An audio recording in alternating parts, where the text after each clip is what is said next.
नमस्कार मंडळी, मी विकास निकम.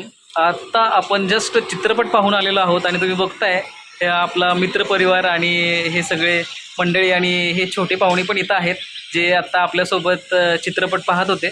तर सर, कसा वाटला तुम्हाला एकंदरीत हा चित्रपट? मस्त, एकदम छान. खूपच सगळ्या कलाकारांनी खूपच चांगलं काम केलेलं आहे.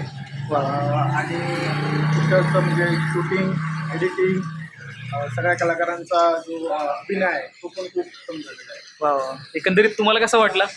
खूपच मस्त झालं आहे. म्हणजे मी खरं सांगू शकणार नाही की ही छोट्या बजेटची फिल्म आहे. खूप मेहनतीने सगळ्यांनी काम केलेलं आहे. ते मोठ्या स्क्रीनवर दिसतं ते प्रत्येकाने आपापल्या घरातून काम केले. खरं म्हणजे सगळ्यांना घेऊन कॅमेरा समोर काम करणं अवघड होतं, ते घरून करून घेणं हे किती अवघड आहे हे आपण विचार करू शकतो. डिरेक्शन किती अवघड असते एकंदरीत ऍक्टरला समजलं की बाबा हे एवढं सोपं नाहीये. बरोबर. सर, तुम्हाला कसं वाटलं? मस्त मूवी.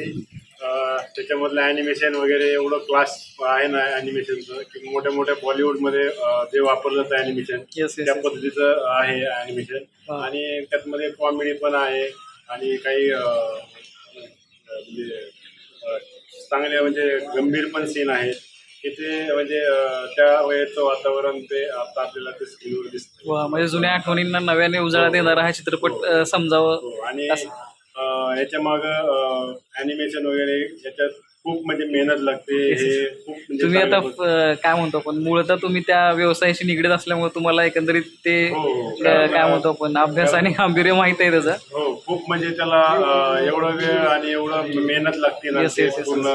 आपल्याला वाटतं आता स्क्रीनवर सगळं, पण त्याच्या मागं किती दिवस वर्ष लागतात आणि ते पूर्ण करण्यासाठी.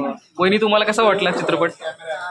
म्हणजे सगळ्या ऍक्टरनी एनर्जीदायकच केलेले आहे. फुल एनर्जी मध्ये त्यांनी एन्जॉय पण केलेलं दिसतंय त्या म्हणजे शूटिंग मध्ये.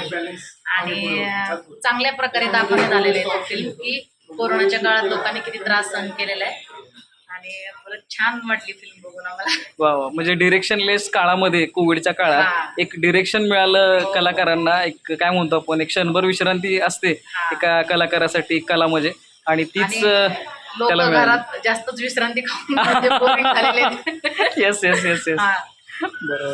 चला, थँक्यू सो मच. तुम्ही एवढ्या छान पद्धतीने हा फीडबॅक दिला त्याबद्दल थँक्यू.